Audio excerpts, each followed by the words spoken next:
Nama saya Eko Satribowo. Mungkin teman-teman bisa lebih banyak yang manggil Eko.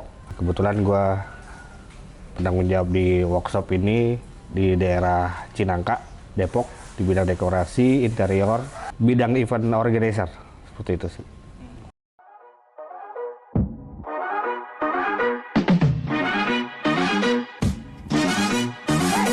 Check it.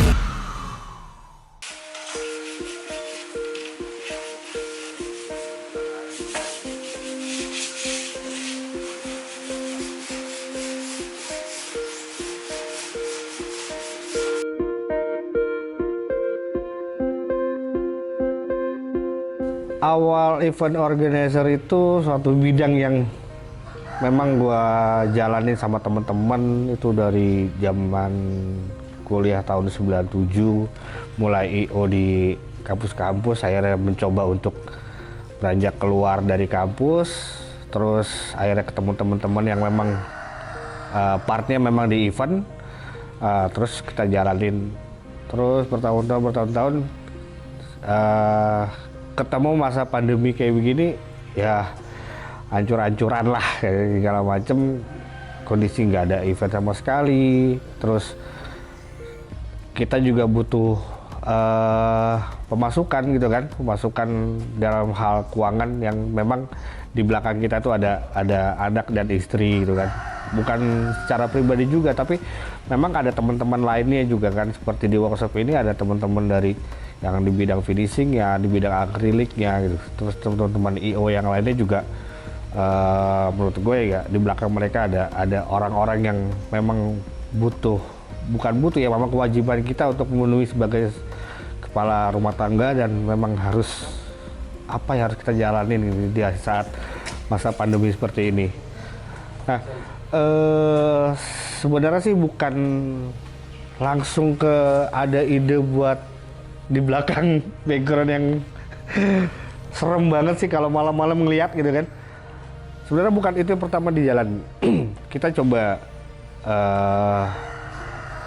berpikir keras juga, seperti ada interior atau furnitur yang memang masih mampu kita jalanin. Kebetulan teman-teman workshop di sini juga bergerak di bidang kayu, triplek dan segala macam.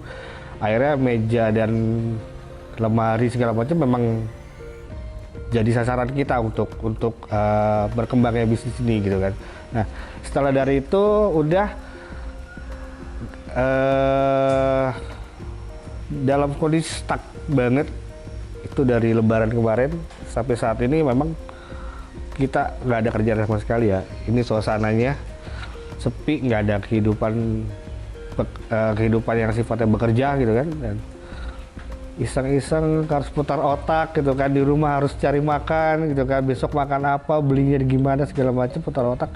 Ada ide sih ya, ini sebenarnya ide ini sudah diusulin waktu awal-awal dari istri gitu kan.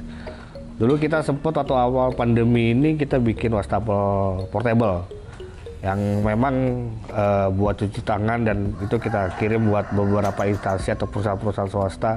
Dari situ si istri bilang, kenapa nggak ada peti jenazah? Dalam arti ketawa gitu kan, terus dilempar ke teman-teman, ketawa juga gitu kan, dan nggak ada respon gitu kan. Tapi ini posisinya udah di sudut, udah nggak bisa gerak kanan kiri atas bawah gitu kan. Kenapa nggak dicoba gitu kan? Ya akhirnya kita coba gitu, memulai ini gitu kan. Mulai ya seenggaknya kita support pemerintah lah, yang sekarang ini banyak di pemberitaan media bahwa peti jenazah ini sangat kurang untuk produksinya, dan memang dibutuhkan banyak banget di rumah sakit COVID lah, seperti itu. Terus tercipta ide tersebut, kita coba posting, banyak pro kontra ya. Ada yang di WhatsApp bilang, lo gila lo, katanya lo ngapain sih bisnis gituan, itu serem, hapus tuh dari Facebook, dari sosial media lah, hapus, gue serem ngeliatnya, gue ketawa-tawa segala macam. Ada yang setuju, ada yang bilang lo sama aja ngedoain orang meninggal kan gitu kan. serem juga. Sampai tadi malam itu ada WhatsApp masuk bilang, ada seorang teman di WhatsApp bilang gini, semoga orderannya nggak ada lagi ya katanya. Semoga nggak ada yang meninggal lah, ibaratnya kayak gitu. Orderannya nggak laku lah, kasarnya kayak gitu. Panas gue langsung digituin gitu kan. Lo enak karyawan, pekerja yang sudah digaji oleh perusahaan lo, yang perusahaan lo nggak di PHK gitu kan, nggak pilot. Sekarang di belakang gue tadi ada istri dan anak gue, teman-teman gue segala macam. Ya, bukan berarti mendoakan seneng ada orang meninggal, orderan kita banyak, enggak lah. Tapi gue punya tujuan lain juga, ya lebih utama sosial lah. Coba ngebantu pemerintah dan coba gue juga mencari rezeki lah di hal itu. Jadi yang pada dasarnya coba memanfaatkan situasi kondisi ini yang memang ada rezeki yang memang mungkin bisa kita ambil di situ. Seperti itu. Nah,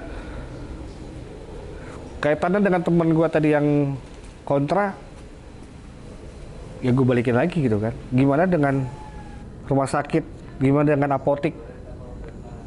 Mereka juga kalau lo berpikir kayak gitu, mereka berpikir banyak sakit dong supaya pada beli obat, banyak sakit dong supaya pada dirawat. Nah itu gue balik lagi gimana? Gue balikin lagi kayak gitu. Terus tukang gali kubur, apakah dia akan berdoa setiap hari, ya Tuhan ya Allah, gitu kan? Ada kayak yang tiap hari meninggal gitu, jadi supaya saya dapat rezeki, kan enggak juga. Rezeki semua ada yang ngatur di atas, tergantung dari niat kita baiknya seperti apa. Kalau niat kita emang membuat sosial dan kita buat mencari rezeki karena Allah dan karena Tuhan, dan memang kebutuhan kata dan kewajiban kita laki-laki sebagai kepala rumah tangga harus bisa putar otak lah.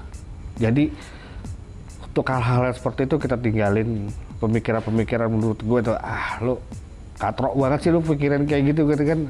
Karena posisinya lu gue balikin lagi, kalau lu ada di posisi gue, lu akan melakukan seperti apa dengan bidang ini. Balikin lagi, kalau lu istri gue, kalau lu cewek, lu kontra sama gue, tapi kalau lu jadi istri gue, lu akan melakukan hal yang sama omongannya ke gue. Kan enggak, lu pasti akan ngedukung. Kebutuhan rumah lebih penting gitu kan. Terus suami lu bekerja seperti ini, lu mendoakan tidak ada orderan, ya sama aja. Gue balikin lagi, jawabannya cuma ada sama teman gue yang kontra itu.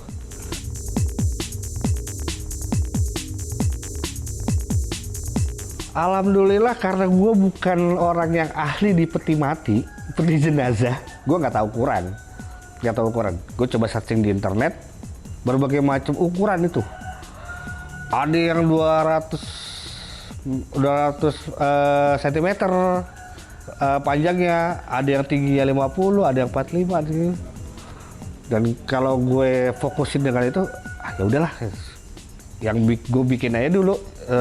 Contohnya ini tinggi sekian, ukurannya sekian gitu.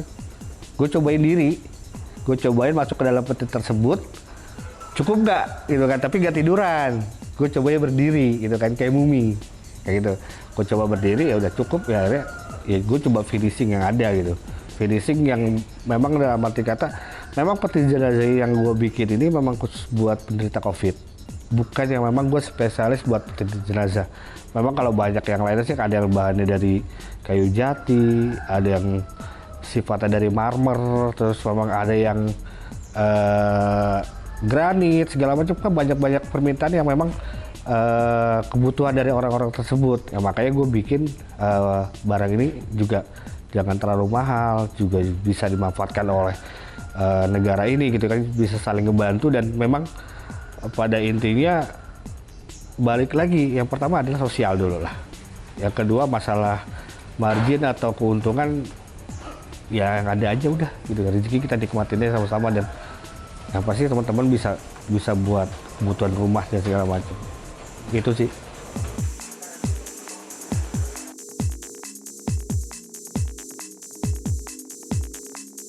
Kalau target untuk sementara ini global ya, tidak juga gitu kan. Tapi kami siap untuk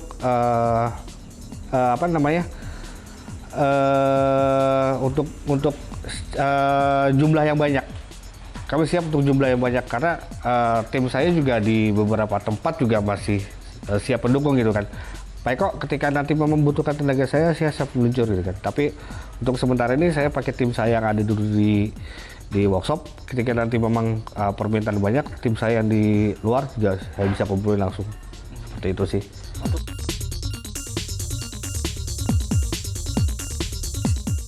Kalau untuk tim yang ada sekarang, saya punya tim itu sekitar 5 orang ya. 5 orang satu hari itu bisa 15 sampai 20. 15 sampai 20. Tapi kalau memang tadi balik lagi ketika memang permintaannya lebih banyak dan memang tempat ini kurang memadai, ya saya harus punya resiko dan tanggung jawab nih. Saya berani mengeluarkan statement ini ketika ada permintaan banyak saya tolak enggak juga. Mungkin nanti saya cari tempat lagi di samping kanan kiri yang memang bisa untuk merespon semua permintaan gitu.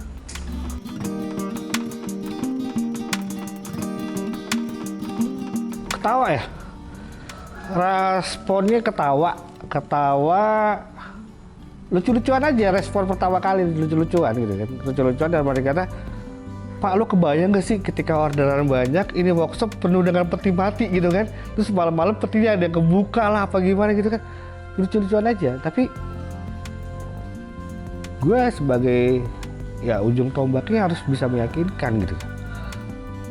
Ya lo harus bisa, ayo kita lawan semua ini gitu, mencari kegiatan.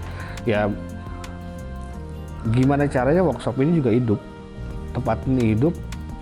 Jadi menurut gue berpikirnya adalah gimana caranya kita mengembangkan industri ini dan menghasilkan. Dan menurut gue juga pasti ada petunjuk kok. Tuhan Allah pasti akan menunjuki jalannya. Rezeki seperti itu ya udah kita jalanin aja gitu. Ya jangan pernah nyerah aja gitu. Lakukan aja terus berdoa terus, ikhtiar terus. Kalau belum dikasih ya udah, tapi kalau mau di jalan seperti itu jalanin. Gitu aja sih kalau menurut gue.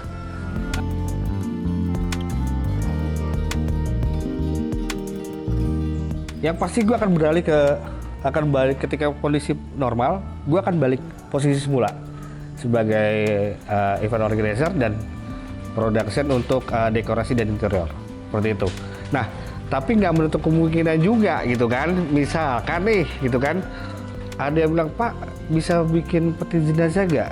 Saya minta bahannya dari kayu jati, terus ukurannya sekian, bisa nyala ya Pak segala macam. Kalau memang itu rezeki buat gue, kenapa enggak? Rezeki itu kan nggak hanya dari event lain gitu kan.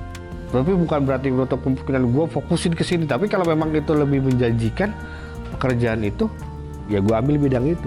Dan kasarnya kalau gue menolak berarti gue menolak rezeki. Ada tanda kutip ketika kita menolak sih. Kenapa gue menolak? Ya mungkin kondisi workshop ini lagi penuh, terus teman-teman juga lagi nggak ada di workshop gitu kondisinya gitu kan. Menjelang lebaran kayak gitu kan ya ada tanda kutip lah. Tapi ketika memang kita bisa, kenapa enggak gitu aja.